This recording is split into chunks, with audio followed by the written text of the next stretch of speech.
नमस्कार। आप सभी का स्वागत है किस्से और कहानियों में। आज हम शिव पुराण के शिव और सती के विवाह के बारे में वर्णन करेंगे। चलिए शुरू करते हैं। दक्ष प्रजापति की कई पुत्रियां थी। सभी पुत्रियां गुणवती थी। फिर भी दक्ष के मन में संतोष नहीं था। वे चाहते थे उनके घर में एक ऐसी पुत्री का जन्म हो जो सर्व शक्ति संपन्न हो एवं सर्व विजयिनी हो, जिसके कारण दक्ष एक ऐसी पुत्री के लिए तप करने लगे। तप करते करते अधिक दिन बीत गए तो भगवती आद्या ने प्रकट होकर कहा, मैं तुम्हारे तप से प्रसन्न हूँ। तुम किस कारणवश तप कर रहे हो? दक्ष ने तप करने का कारण बताया तो माँ बोली, मैं स्वयं पुत्री के रूप में तुम्हारे यहाँ जन्म धारण करूंगी। मेरा नाम होगा सती। मैं सती के रूप में जन्म लेकर अपनी लीलाओं का विस्तार करूंगी। फलतः भगवती आद्या ने सती के रूप में दक्ष के यहाँ जन्म लिया। सती दक्ष की सभी पुत्रियों में से सबसे अलौकिक थी। सती ने बाल्यावस्था में ही कई ऐसे अलौकिक आश्चर्यचकित करने वाले कार्य कर दिखाए जिन्हें देखकर स्वयं दक्ष को भी विस्मयता होती रहती थी। जब सती विवाह योग्य हो गई तो दक्ष को उनके लिए वर की चिंता होने लगी। उन्होंने ब्रह्मा जी से इस विषय में परामर्श किया। ब्रह्मा जी ने कहा, सती आद्या का अवतार है। आद्या आदि शक्ति और शिव आदि पुरुष हैं। अतः सती के विवाह के लिए शिव ही योग्य और उचित वर हैं। दक्ष ने ब्रह्मा जी की बात मानकर सती का विवाह भगवान शिव के साथ कर दिया। सती कैलाश में जाकर भगवान शिव के साथ रहने लगी। भगवान शिव के ने दक्ष के दामाद थे, किंतु एक ऐसी घटना घटित हो गई जिसके कारण दक्ष के हृदय में भगवान शिव के प्रति बैर और विरोध भाव पैदा हो गया। एक बार देवलोक में ब्रह्मा ने धर्म के निरूपण के लिए एक सभा का आयोजन किया था। सभी बड़े बड़े देवता सभा में एकत्र हो गए थे। भगवान शिव भी इस सभा में बैठे थे। सभा मंडल में दक्ष का आगमन हुआ। दक्ष के आगमन पर सभी देवता उठकर खड़े हो गए, पर भगवान शिव खड़े नहीं हुए। उन्होंने दक्ष को प्रणाम भी नहीं किया। फलतः दक्ष ने अपमान का अनुभव किया। केवल यही नहीं, उनके हृदय में भगवान शिव के प्रति ईर्ष्या की आग जल उठी। वे उनसे बदला लेने के लिए समय और अवसर की प्रतीक्षा करने लगे। एक बार सती और शिव कैलाश पर्वत पर बैठकर परस्पर वार्तालाप कर रहे थे। उसी समय आकाश मार्ग में कई विमान कनखल की ओर जाते हुए दिखाई पड़ते।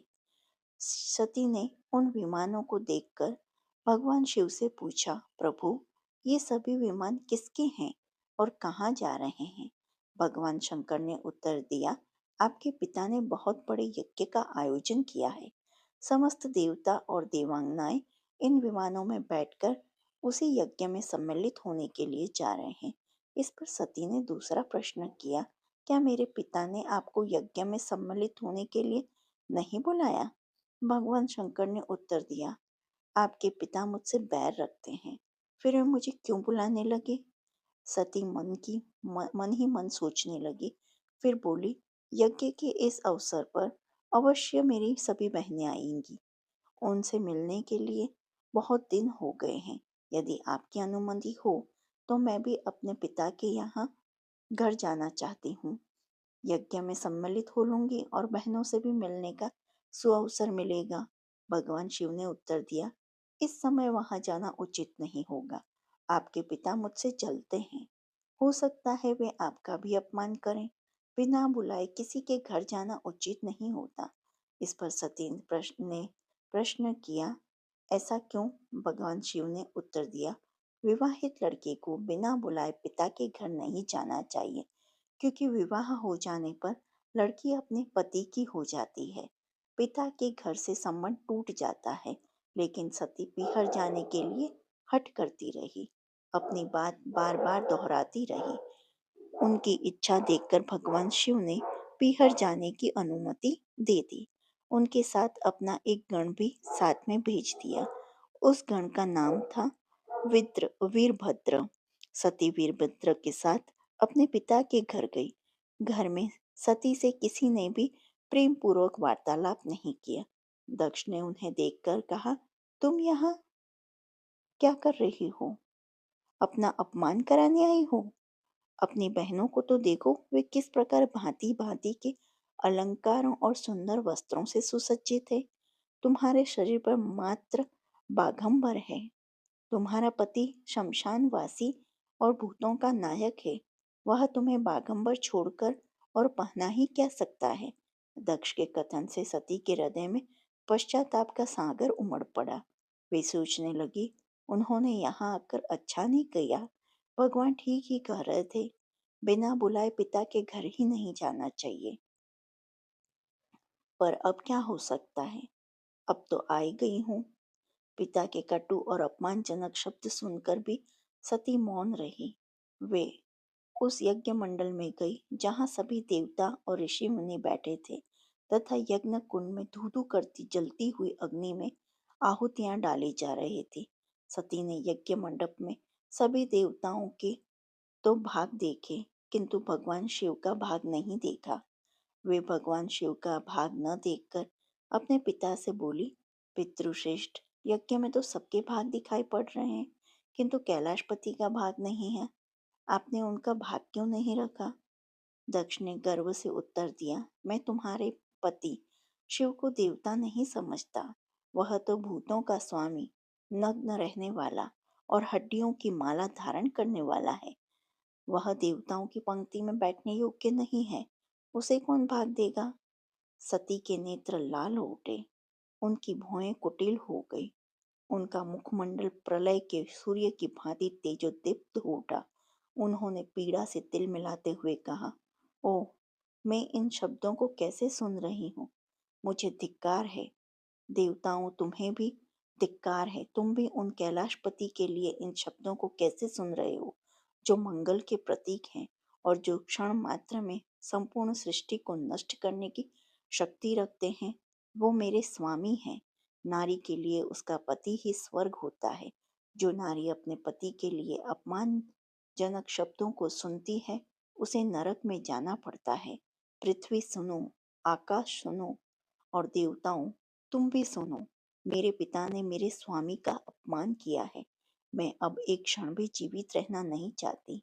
सती अपने कथन को समाप्त करती हुई यज्ञ के कुंड में कूद पड़ती है और जलती हुई आहुतियों के साथ उनका शरीर भी जलने लगा। यज्ञ मंडप में खलबली पैदा हो गई। हाहाकार मच गया। देवता उठकर खड़े हो गए। वीरभद्र क्रोध से कांप उठे। वे उछल उछल कर यज्ञ का विध्वंस करने लगे। यज्ञ मंडप में भगदड़ मच गई। देवता और ऋषि मुनि भाग खड़े हुए। वीरभद्र ने देखते ही देखते दक्ष का मस्तक काटकर फेंक दिया। समाचार भगवान शिव के कानों में भी पड़ा। वे प्रचंड आंधी की भांति कनखल जा पहुंचे। सती के जले हुए शरीर को देखकर भगवान शिव ने अपने आप को भूल गए। सती के प्रेम और उनकी भक्ति ने शंकर के मन को व्याकुल कर दिया। उन शंकर के मन को व्याकुल कर दिया जिन्होंने काम पर भी विजय प्राप्त की थी और जो सारी सृष्टि को नष्ट करने की क्षमता रखते थे। वे सती के प्रेम में खो गए, बेसुध हो गए। भगवान शिव ने उन्मत्त की भांति सती के जले हुए शरीर को कंधे पर रख लिया। वे सभी दिशाओं में भ्रमण करने लगे। शिव और सती के इस अलौकिक प्रेम को देखकर पृथ्वी रुक गई। वहां रुक गई, हवा रुक गई, जल का प्रवाह ठहर गया। रुक गई देवताओं की सांसें। सृष्टि व्याकुल हो उठी। सृष्टि के प्राणी पुकारने लगे, पाहि माम। भयानक संकट उपस्थित देखकर सृष्टि के पालक भगवान विष्णु आगे बढ़े। वे भगवान शिव की बेसुधी में अपने चक्र से सती के एक एक अंग को काट काट कर गिराने लगे। धरती पर 51 स्थानों में सती के अंग कट कट कर गिरे।